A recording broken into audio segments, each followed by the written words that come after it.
So you see a house pop on the market and the address is 123 Main Street. It's on a main street in your town. And you think, wow, that is a lot cheaper than anything else on the market. What is wrong with it?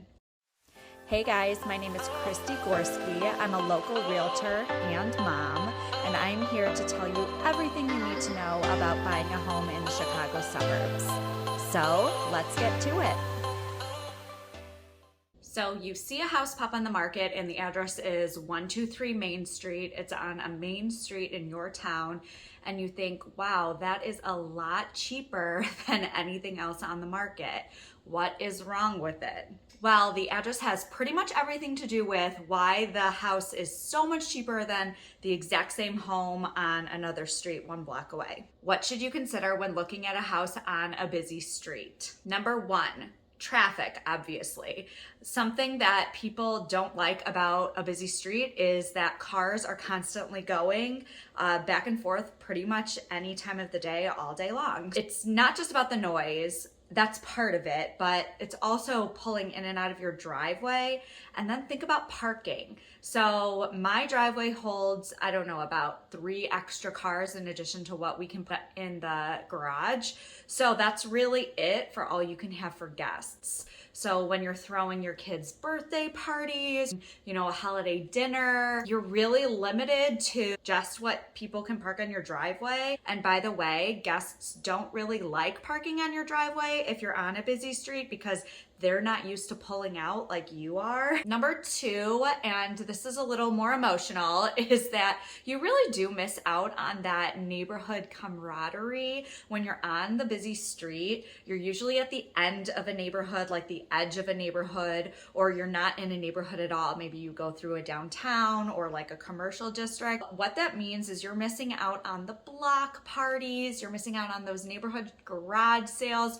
You're just not included in those things because you're not on anybody's block. Something for me that I can't get over is trick-or-treaters. If you live on a busy street, you will not get a single soul for trick-or-treating. If these things are important to you, then buying on a busy street, just to me, I would say eliminate it from your search.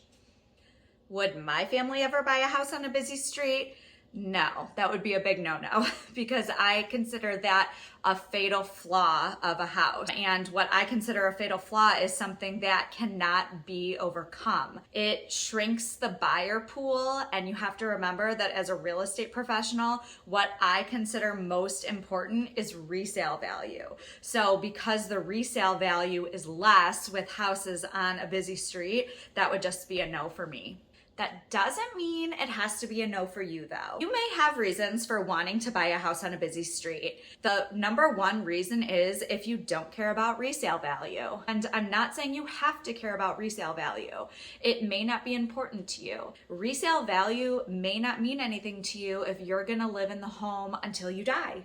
People say that all the time. They say, I'm gonna die in this home. So who cares what it's worth in 30 years? Go ahead and buy that home on a busy street. The second reason you may consider a house on a busy street is, let's face it, it's probably cheaper. You can get a lot more for the money by buying a house on a busy street. And that may really appeal to you and your family when you're looking around town and you're saying, wow, what I need just doesn't fall within my budget. But here on Main Street, I can get everything I need and it's within something that I can afford. So in that case, you may consider buying a house on a busy street.